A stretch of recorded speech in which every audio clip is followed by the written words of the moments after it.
Alright, so the lesson we're going to use is creating a website with frames. And basically what frames does is it gives you a navigational bar, where in the past you've been clicking on one button, takes you to this page, and then you have to click on the link to go back home, and you have to have those links on every page. There are two types of frames. There's the master frame, and then there's the slave frame. As you would think, the master HTML document tells the slave what to do. Alright, here's a frames illustration. This is a Hancock Seed Company. This is a real website. And the way they got this set up, first of all, they got a background image, but they also have frames. There's a list of frames at the top, and there's a frame here, and then there's a frame here. To you, it just looks like links everywhere, but if you click here in this area, then it will change this page here, and that is our goal. To be able to click on a link onto the left, and it will change the main page. That's how most of your websites are. And I think you're ready for this now. So the top frame has a business logo and a masthead for the entire website. The aerial frame to the left has the climate zones, and the frame to the right, this is your home page right here. What you cannot see in this master is the actual HTML code. The master document tells the frames where to go. So this is how they had to write the code. They did a HTML tag, head, title, close head. There is no body tag for the frames page. You have a it said I want two rows, one to be 10%, the second one to be 90%. So that's 10% there, and this frame is 90%, which is the other part of the page. Then you have two columns. This column is 15% of the width. This one has to be 85% of the width. The name, the source for frame 1 is navbar, and the frame 2 is centipede.html. But anyway, that doesn't make a lot of sense to you at this point probably, but it will when we get finished this lesson. Alright, so we're going to create our first frame.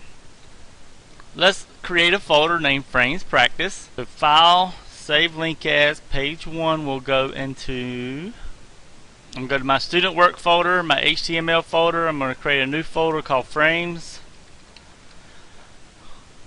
I'm going to open up Frames, and I'm going to save this HTML document there. Alright, good.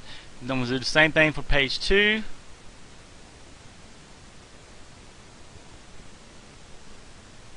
Same thing for the home page.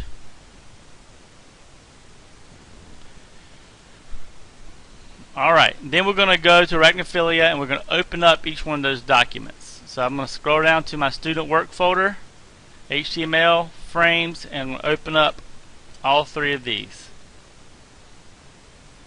And right now let's just preview them.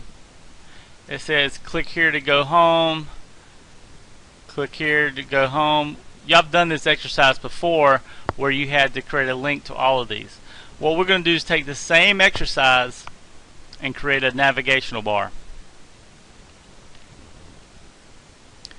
Alright, to create the nav bar. Nav bar is short for navigational bar. This is because the bar contains the links that people can click on to navigate through your website. While we're in Arachnophilia, we're going to create a new HTML document, and we're going to save it as navbar.html. So I'm going to go to File, New HTML, and I'm just going to call this, the page will be Frames Navbar, and then I'm going to save it as, make sure I'm in my Frames folder, and I'm going to save it as navbar.html. The navigational bar is just like any other web page. All this is going to have on it is 3 links: home page, page 1, and page 2.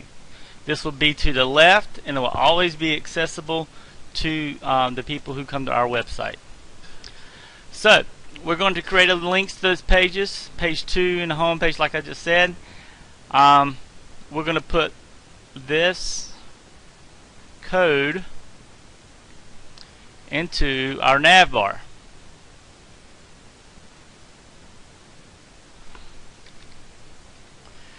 Background color, link, purple, and let's see what comes up. If I click on page 1, good, it works. Page 2, that works. Home, that works. Okay, so nothing really new yet. You haven't learned anything new. All you've done is created a link to 3 different pages. Nothing new.